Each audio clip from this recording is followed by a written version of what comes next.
What's up, everybody? Welcome to Podcast Now Plus. I'm Alex, and in this video, I wanted to talk about Hollow Knight Silksong. Now, actually, there's been a few things about this game, right? It was actually added to wish listing. You could wish list it on Xbox, and I believe that happened on April Fool's Day. And I mean, I believe, personally, great timing for something like this to happen, because this is one of those games, right, that's just been around forever. People have, I don't know if people have really lost hope, but it's a game that's been around for as long as you can think of, right, with very little news or info over the last several years, right? So it finally popping up for the first time on April Fool's, I personally think is hilarious. And I know, I guess not everybody, thought that way, but it is a positive thing, right? You can laugh at it and it's funny, but then you say, oh, finally, for the love of God, thank God, right? Well, now, actually kind of back to back. Now, I guess, well, here's the interesting thing. So it gets rated, and there's all these stories right now that it was rated in South Korea, and we'll talk about what that means in a second, but this actually was back in February. This was rated all the way back in February, and people just now found it. So while you could say, if you just saw the article, right, you could say, oh man, you can wish list it on Xbox. And by the way, you could already have done that on the other consoles. So Xbox was kind of like the last one that didn't have that feature.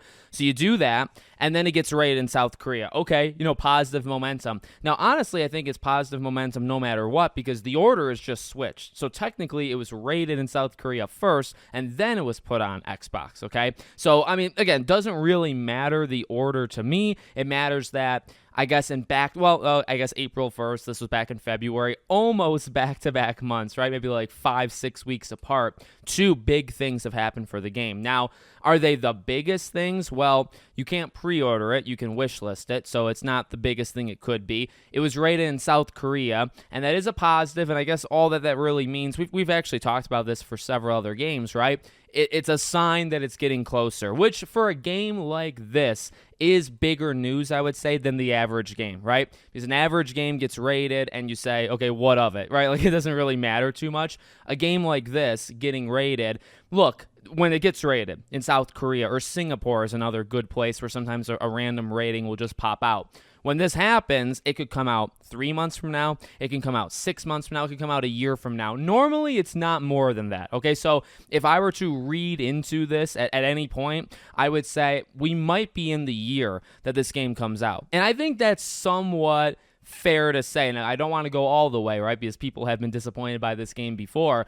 I do imagine, though, 2024 is the year because of when it was rated. But, it was rated in February. If it literally does take 12 months, you're looking at early 2025. So it's not a guarantee, right? But again, it's positive momentum. And we've had Ubisoft now announce something. We've had, in terms of, Ubisoft Forward. We have Summer Game Fest. We got a date for that. Xbox and PlayStation. There's the rumors for PlayStation, right? But they're going to announce dates. So I really think it's possible that in a few months, and it would probably be through Xbox, right? Or maybe Summer Game Fest, I guess. But probably sometime in May or June, you'll most likely, I mean, this is a prediction and it could be wrong, but I think we'll see it again. And I honestly think we could see a release date for it. So I don't know, it's positive momentum. And again, for a game like this that has really just been in this like cryo sleep like forever, it's bigger news than an average game. An average game gets rated, an average game gets wish listed, on a certain platform, even though it's been wish listed on other platforms, right? It's not a big deal. But for a game like this, it's a much bigger deal. So